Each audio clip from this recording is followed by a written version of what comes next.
ఏపీలో ఇప్పుడు పొలిటికల్ స్కాముల మీద టీడీపీ ప్రభుత్వం దృష్టి సారించింది. రోజుకొకటి వెలుగు చూస్తుండటంతో లిస్టులో నెక్స్ట్ ఎవరన్న చర్చ జరుగుతుంది. ఇప్పటికే Aadudam Andhra, beverages corporation scam, TDR బాండ్ల స్కామ్ ఇలాంటి వాటిలో జరిగిన అవకతవకల మీద సిఐడి రంగంలోకి దిగింది. దీంతో చాలా మంది నేతలు తమ నియోజకవర్గం వదిలి అజ్ఞాతంలోకి వెళ్లిపోతున్నారు. కొందరు విదేశీ బాట పడుతుంటే మరికొందరు పక్క రాష్ట్రాలకు వెళ్లిపోతున్నారు. గత 5 ఏళ్ల యాక్షన్ కు తాజా ప్రభుత్వం రియాక్షన్ చూపిస్తుందా అనే చర్చ నడుస్తుంది.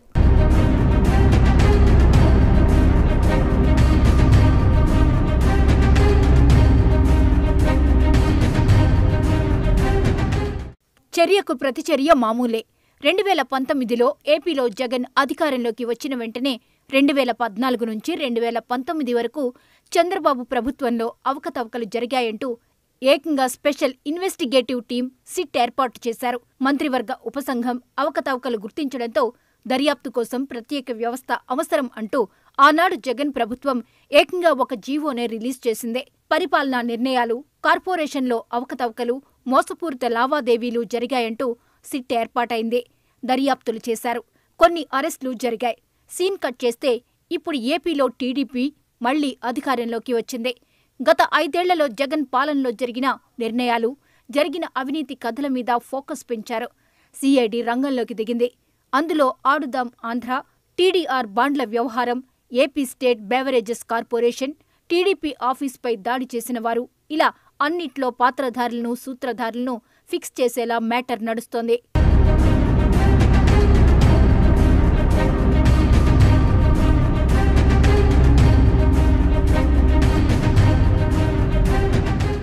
జగన్ ప్రభుత్వంలో ఎన్నికలకు ముందు 150 కోట్ల రూపాయలతో నిర్వహించిన ఆడుదాం ఆంధ్ర, సీఎం కప్, ఇతర స్పోర్ట్స్ ఈవెంట్లలో నిధుల దుర్వినియోగం మీద యాక్షన్ ప్లాన్ స్పీడ్గా నడుస్తోంది. నిధుల దుర్వినియోగం చేసిన నాటి స్పోర్ట్స్ మినిస్టర్ ఆర్కే రోజా, అప్పటి ఏపీ ఒలింపిక్ అసోసియేషన్ అధ్యక్షుడు ధర్మాన కృష్ణదాస్ మీద చర్యలు తీసుకోవాలని ఆత్యాపాత్య సంఘం సీఈఓ ప్రసాద్ చేసిన ఫిర్యాదు మీద సిఐడి స్పందించి రంగంలోకి దిగింది. నాసిరకం స్పోర్ట్స్ కిట్లు కొన్నారని, క్రికెట్ బ్యాట్లు విరిగిపోయాయని, జెర్సీల కొనుగోళ్లు మొదలు క్రీడాకారులకు కల్పించిన భోజనంలోనూ నిధులు స్వాహా చేశారన్న ఆరోపణలు వచ్చాయి. టెండర్ల ప్రక్రియ, వర్కార్డర్ ఇచ్చిన క్రీడా పరికరాలు ఎన్ని, రాష్ట్రానికి వచ్చినవి ఎన్ని, క్రీడాకారులకు ఇచ్చినవి ఎన్ని అనే విషయాలు తేల్చబోతున్నారు. సో ఆర్కే రోజాకు ఈ విషయంలో చిక్కులు తప్పవంటున్నారు. ఇప్పటికే ఆమె నగరి సెగ్మెంట్కు దూరంగా ఉంటున్నారు. పొలిటికల్ యాక్టివిటీస్ పూర్తిగా తగ్గించేశారు.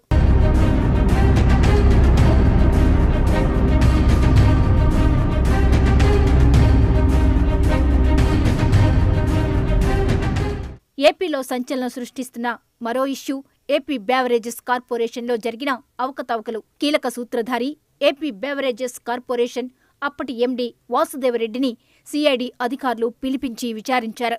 ఎన్నికల ఫలితాలు వచ్చినప్పటి నుంచి అజ్ఞాతంలోకి వెళ్లిపోయిన ఆయన కోసం సిఐడి బృందాలు విస్తృతంగా వెతికాయి.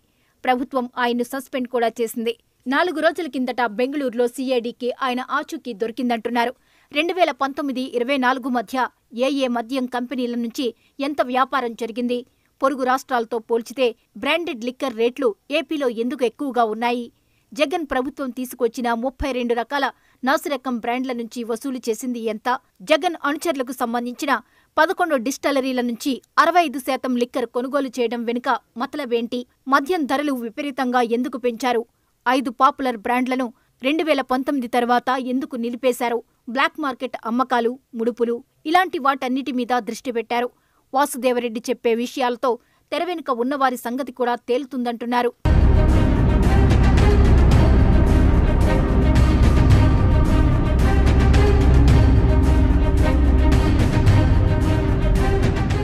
మరోవైపు అభివృద్ధి పేరుతో ఆధ్యాత్మిక నగరం తిరుపతిలో జరిగిన టీడీఆర్ బాండ్ల అక్రమాలపై కూడా ప్రభుత్వం దృష్టి సారించింది. టీడీఆర్ బాండ్ల మాటును సాగిన అక్రమాల మీద విచారణ చేపట్టాలన్న ఫిర్యాదులతో విజిలెన్స్ లేదా సిఐడి విచారణకు ప్రభుత్వం సిద్ధమవుతోంది. మాస్టర్ ప్లాన్ రోడ్ల నిర్మాణాల పేరుతో సేకరించిన భూములకు టీడీఆర్ బాండ్ల రూపంలో చెల్లించిన పరిహారంలో వేల కోట్ల రూపాయలు వైసీపీ నేతల జేబులు నింపాయన్న విమర్శల నేపథ్యంలో కొత్త ప్రభుత్వం విచారణ చేపట్టబోతోంది. ఇంకోవైపు వైఎస్సార్సీపీ హయాంలో భారీగా జరిగిన ఇసుక దందా మీద ఇప్పటికే దర్యాప్తుకు ఆదేశించిన కూటమి ప్రభుత్వం గత 5 ఏళ్లలో క్వార్ట్జ్, సిలికా శాండ్లలో సాగిన దోపిడీ మీద కూడా సిఐడి విచారణ చేయించబోతోంది.